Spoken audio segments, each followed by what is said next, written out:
जाते समय माँ उसे आशीर्वाद देती है। वहां उसका पहले तो मन नहीं लगता, फिर माया उसकी सहेली बनती है। 2 दिन बाद ही उसके पिताजी उससे मिलने आते हैं। उनसे मिलकर वे बहुत ही खुश होती है। तब आगे हम अध्याय 6 का अध्ययन करेंगे। माया राम जी के घर में चर्चा का विषय था धनीमल जी व उनकी बेटी सरिता।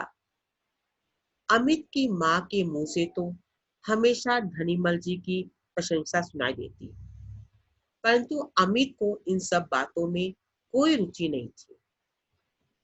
अमित धनी घर की लड़की से शादी करके स्वयं को बेचना नहीं चाहता था। आखिर उसका भी तो कोई स्वाभिमान है। अभी हाल ही में उसने एक फैक्ट्री लगाई है। ईश्वर की कृपा से पैसे की भी कमी नहीं। फिर सब पैसे वाले घर की लड़की क्यों लेना चाहते? मीनू का भोला भाला सावला सलोना चेहरा पहली नजर में ही अमित का दिल मोह गया था। कितना बुरा लगा था उसे जब मीनू के लिए मना किया गया था, परंतु उसके अंदर इतनी हिम्मत कहाँ थी कि अपने माँ और पिताजी के सामने बोल सके। एक दिन उसने माँ के सामने कहने का साहस किया, माँ, तुम सईता से मेरी शादी क्यों करना चाहती हो? क्या तुमने उसे देखा है कि तुम इतनी उतावली हो उसे घर में लाने के लिए? तो देखो इस पैराग्राफ में क्या बताया है कि हमारे अध्याय 6 में कि माया राम जी के घर में अभी सब उसके माता पिता सब लोग क्या है, धनीमल उसकी बेटी सईता के बारे में बातें कर रहे थे कि धनीमल जी ऐसे हैं, अमीर आदमी है, इसकी माँ ये बोलती सईता अमीर घर की लड़की आएगी दहेज में लेके। मतलब सब उसके रिश्ता हाँ जोड़े ना जोड़े उनके बीच में बातचीत हो रही थी। तो अमीर सबकी बातें सुन रहा है, परंतु उसको इन सब बातों में कोई इंटरेस्ट नहीं आ रहा, कोई उसको इस बात में कोई रुचि नहीं थी। वो एक ही बात बोलता था कि मैं धनी घर की लड़की से लेकर कहीं शादी करूंगा तो मेरे को मैं बिक जाऊंगा। बिक जाऊंगा मतलब होता है कि हाँ उसे मुझे खरीद लेंगे, कि उनके अनुसार ही मेरे को चलना पड़ेगा, कि मैं धनी मल की अमीर घर की लड़की से शादी करना ही नहीं चाहता था, क्योंकि उसका भी एक स्वाभिमान था। वो ये सोचता था कि मैंने एक फैक्ट्री लगाई है, मेरी फैक्ट्री अच्छी खासी चलती है, अच्छा पैसा मेरे पास पैसा है, मेरे घर में किसी चीज की कमी नहीं है, तो मैं दहेज लेके क्या करूंगा, क्यों अमीर घर की लड़की से शादी करूं? तो उसका असल में क्या है, मीनू का ही सावला सलोना चेहरा आता था जिसमें हर गुण में निपुण थी। उसे लगता बस मीनू ही पसंद थी, तो इसलिए वो क्या है अमीर घर की लड़की से शादी करना ही चाहता था। और तो उसमें इतनी हिम्मत भी नहीं थी कि अपने माता पिता को इस बात का मतलब जवाब दे सके, यहाँ को उनको बोले कि उनको शादी नहीं करनी। तो ये सब बात उसके मन में क्या है, वो बैठ के वो हंस में उदास रहता था। नहीं, मैंने उसे देखा नहीं है, परंतु उसका फोटो तो अच्छा है, क्या बुरी है देखने में, माँ ने जवाब दिया। तो अमित अपनी माँ से क्वेश्चन करता है, क्या तुमने क्या सरिता को कभी देखा है तो तुम उससे शादी करने के लिए इतनी उतावली हो रही हो? उसकी माँ बोलती, नहीं मैंने तो नहीं देखा, सिर्फ फोटो देखी है, उसमें तो मुझे अच्छी लगी है, उसमें क्या बुराई है? माँ, मीनू में भी क्या कमी है? देखने में ठीक ही है, फिर पढ़ी लिखी है, अच्छे खानदान की है, और सबसे बड़ी बात तो ये है कि सारे काम करने में चतुर है। माँ, मुझे पूरा विश्वास है कि मीनू एक कुशल गृहिणी के रूप में घर को संभाल सकेगी। तो अब यहाँ अमित के अपनी माँ को मीनू के बारे में कहता है, तुम्हें सरिता की फोटो पसंद आई तो मीनू की फोटो में क्या प्रॉब्लम है? मीनू तो सुंदर से है, इसके साथ साथ सुंदर के साथ साथ क्या है, वो हर गुणों में भी निपुण है, और मुझे पूरा विश्वास है कि ये हमारे घर में आकर अच्छी तरह हमारे घर को संभाल सकेगी। अरे अमित, लगता है मीनू ने तुम्हें पूरी तरह से आकर्षित कर लिया है, पर सरिता में क्या कमी दिखाई दे रही है तुझे? माँ, बात सरिता के अंदर कमी की नहीं है, पर माँ, जब आपने मीनू को देखने के बाद मना किया तब उन सबके दिल पर क्या बीती होगी? अमित कुछ उदास सा हो गया। बस इतनी सी बात सोच रहा है? अमित, तुम हमारी एकमात्र पुत्र हो, एक ही बहू घर में लानी है, दो चार जगह से पसंद करके ही तो ली जाएगी। और फिर शादी गुड्डे गुड्डी वो खेल तो नहीं है, जब चाहे शादी कर ले और जब चाहे छोड़ दे। जिंदगी में एक ही बार तो होता है विवाह। माँ ने गर्दन हिलाते हुए कहा, मैं भी तो यही कह रहा हूँ कि माँ की शादी जिंदगी में एक बार ही होती है। इतने बड़े घर की लड़की आकर तुम्हें आराम दे सकेगी? क्या तुम्हारे कार्य में मदद कर सकेगी? देखो अब यहाँ क्या है, अमित क्या बोल रहा है अपनी माँ को, कि सरिता में क्या तुम्हें मीनू में क्या कमी नजर आ रही है। तो माँ क्या बोलती है कि मुझे ऐसा लगता है कि मीनू ने तुमको पूरी तरह से अपनी तरफ आकर्षित कर लिया है। मतलब उसको ऐसा तुम्हारे क्या उसको बहुत ज्यादा फंसा दिया, तुम उसकी ही बातें करती रहती हो। कहते हैं हम लड़के वाले हैं, मतलब अमित की माँ अमित को बोल रही है कि तुम हमारी एकमात्र लड़की हो, एक ही लड़का हो।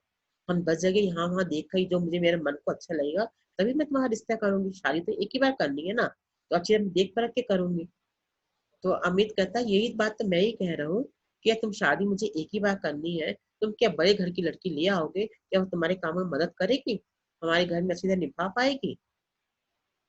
तो आगे देखो, यदि वे काम नहीं करेगी तो क्या हुआ, नौकर रख लेंगे, क्या जरूरत है बहू घर में आकर काम करे। और फिर सरिता बड़े घर की लड़की है, उसे कहाँ काम करना आता होगा, घर में नौकर ही काम करते हो। तुम सब समझती हो, जानती हो माँ, देखती नहीं मौसी की हालत। बड़ी मौसी ने अपने इकलौते बेटे के लिए इतने बड़े खानदान की सुंदर सी लड़की ली, देख ली उस सुंदर सलोनी बहू ने क्या हालत बना रखी है मौसी जी की। अमित ने माँ को समझाते हुए कहा। तो अभी माँ क्या बोलती है कि सरिता को काम करना नहीं आता, तो कोई बात नहीं, हम नौकर रख लेंगे। वो तो अमीर घर की लड़की, उनके घर में तो नौकर चाकर है, वो यहाँ का काम क्यों करेगी। तो अभी अमित को बड़ा हैरान होता है कि माँ उसकी हर बात में ऐसे बात बोल देती है। तो बोलती तुम माँ अभी भी तुमको समझ नहीं रही हो, तुम मौसी का ही उदाहरण ले लो। मौसी ने भी अपना, उनका एक लड़का था, सुंदर बहू देखकर सुंदर बहू ले आए, और सुंदर बहू आकर क्या वो घर में एडजस्ट हो पाई, वो मासी की मौसी की उन्होंने क्या हालत बना दी है। वैसे वो अपनी मौसी का उदाहरण अपनी माँ को देता है। हाँ वो तो है, माँ ने कुछ सोचते हुए उत्तर दिया। मौसी जी घर का सारा काम करती रहती है, यदि किसी काम के लिए अपनी बहू से कहती भी है तो भी यही उत्तर देती है, माँ जी मुझे नहीं आता ये काम, हमने अपने घर में कभी किया ही नहीं है, हमारे घर में तो कई कई नौकर रहते हैं, इसलिए हमें काम की आदत नहीं है। घर के काम से कोई मतलब नहीं रहता उनकी प्यारी बहू को। वैसे हाँ, क्लब जाने में उससे कोई परेशानी नहीं होती।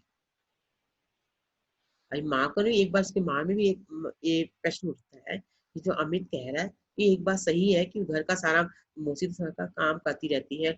एक दिन किसी काम के लिए माँ बहू से ने कहा उसकी मौसी ने कि काम कर, तो बोलती मुझे नहीं आता, मैंने अपने मायके में सब कुछ काम नहीं किया, मैं ये क्यों काम नहीं करूंगी।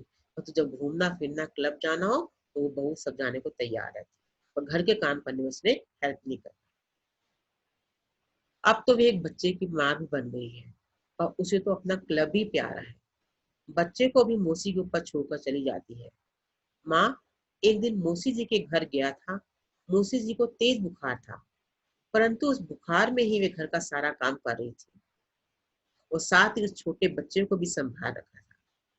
मुझे तो बहुत अधिक दया आ रही थी मौसी जी पर। अमित ने अपने विचार माँ के सामने प्रकट किए। अमित की बातें सुनकर माँ को ये आभास सा होने लगा कि ना जाने बड़े घर की लड़की उनके घर में आकर एक अच्छी बहू के रूप में रह सकेगी कि नहीं।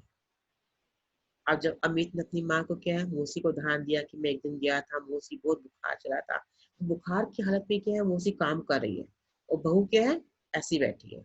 यहाँ तक कि क्या है अपने छोटे बच्चा है उसको भी मौसी के पास छोड़कर एक दिन घूमने चलेगी। माँ की तबीयत मौसी की तबीयत ठीक नहीं है, तो बहू ने परवाह नहीं की कि हाँ माँ मौसी की तबीयत ठीक नहीं है, मेरी माँ की तबीयत ठीक नहीं है। वो अपने बच्चे को भी छोड़कर, और माँ मतलब मौसी घर का काम भी कर रही है, उसके बच्चे को भी संभाल।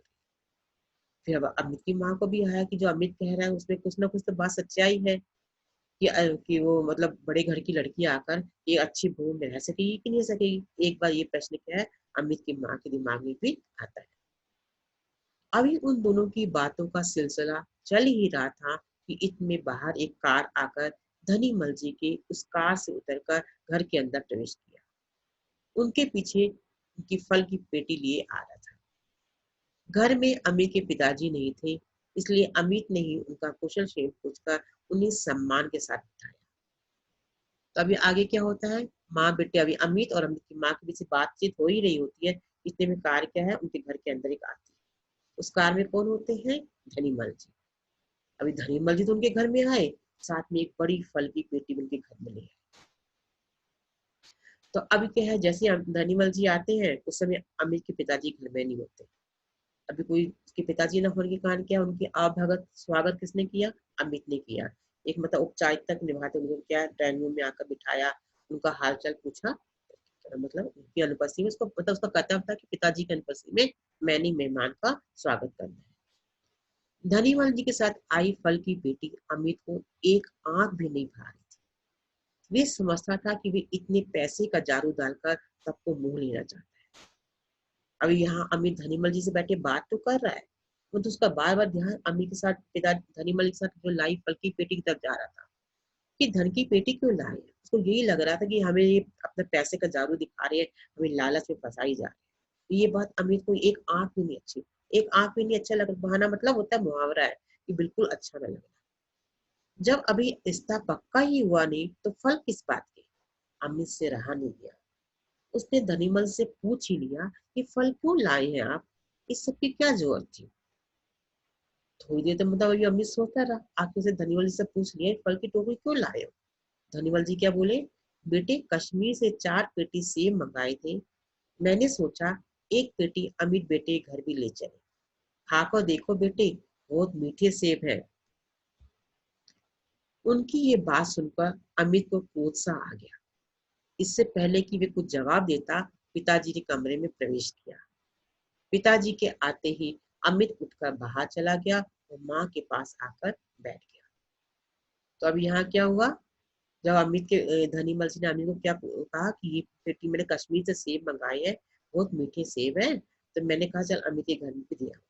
तो अमित को तो बहुत गुस्सा आता है, मैंने कभी जिंदगी में सेब ही नहीं खाए, यही सेब खाएंगे मीठे तभी मैं मीठे तेल का स्वाद देखूंगा। अभी ये अपने दिमाग में ये बात सोच ही रहा होता है, इतने उसके पिताजी आ जाते हैं। जैसे ही पिताजी आते हैं अमित उस कमरे से उठकर अपनी माँ के पास आ जाता है। माँ ने उसका उदास चेहरा देखकर पूछा, बेटे क्या बात है, इतने उदास क्यों है। माँ अभी कोई बात नहीं हुई है, रिश्ता तय नहीं हुआ है और धनीमल जी फल की पेटी लेकर आ गए हैं। कहते हैं कश्मीर के मीठे सेब है, जैसे यार कभी हमने मीठे सेब खाए ही नहीं है। अमित गुस्से से बोलता रहा। माँ ने उसे समझाते हुए कहा, इसमें इतने गुस्से होने की क्या बात है, जब संबंध जुड़ जाता है तब खाली हाथ नहीं आते हैं, ऐसा ही उन्होंने किया है, इतना गुस्सा करने से क्या फायदा है। अच्छा माँ, तो तुम भी उनके ही पक्ष में बोल रही हो। ठीक है, तो तुम सबने सरिता का इस पत्र इस घर में लाने का ठान रखा है। गुस्से से बड़बड़ाता हुआ अमित सामने रखा समाचार पत्र पढ़ने लगा। धनीमल जी उस दिन सरिता को दिखाने के लिए तिथि निश्चित करने गए थे। तो अब यहाँ क्या बताया कि अब उसने देखा कि माँ भी इसकी कोई बात नहीं मान रही, जिससे मैं बात करता हूँ कि सभी मुझे कहते हैं कि हाँ भाई ऐसा ही होता है, ऐसा ही होता है। तो आखिर वो गुस्से से बर्बादा हुआ, सामने जो अखबार पेपर न्यूज़पेपर पड़ा होता है उसको पढ़ने लग जाता है।